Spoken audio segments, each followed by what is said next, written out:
বলক আজি এটা বগৰীৰ মিঠা আচাৰ শ্বেয়াৰ কৰোঁ। এইটো আচাৰৰ কাৰণে তেল ইউজ কৰিব নালাগে আৰু ৰ'দত দিয়াৰো কোনো ভেজাল নাই। আৰু এইটো আপুনি 6 মাহলৈকে ধুনীয়াকৈ ষ্ট'ৰ কৰি খাব পাৰে। তো বলকচোন ৰেচিপিটো চাই লওঁ।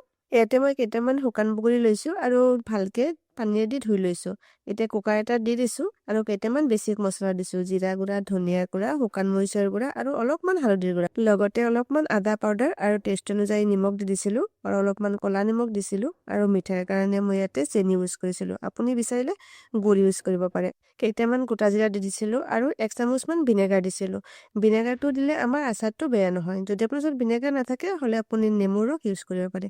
তাৰপিছত মই অলপমান পানী দি এইটো গেছত বহাই দিছিলোঁ। 4টামান হুইচেল দিয়াৰ পিছত মই কুকাৰত ঢাকনখন খুলি দিছিলোঁ আৰু চামুচ এটা দি পিনে জাষ্ট তেনেকৈ মেছ কৰি লৈছিলোঁ। 5 মিনিটমান আপুনি হাই ফ্লেমত জাল কৰি ল'ব। এটা টাইমত চাব পূৰা গ্ৰেভি টাইপ হৈ আহিছে, পূৰা আঠা আঠা হৈছে এনেকুৱা। এইটো ষ্টেপত আপুনি নমাই ল'ব আৰু ঠাণ্ডা হোৱাৰ পিছত কাঁচৰ জাৰ বা বাতি এটাত নৰ্মেল ফ্ৰিজত ষ্ট'ৰ কৰি ৰাখিব পাৰে। চালেই নহয়, একেবাৰে সহজ পদ্ধতি, আপুনি এবাৰ ট্ৰাই কৰিব পাৰে। আজিৰ ভিডিঅ'টো মোৰ এইখিনি আছিলে। আকৌ লগ পাম নেক্সট এটা ভিডিঅ'ৰ সৈতে। তেতিয়ালৈকে চবেই ভালে থাকিব। Bye bye.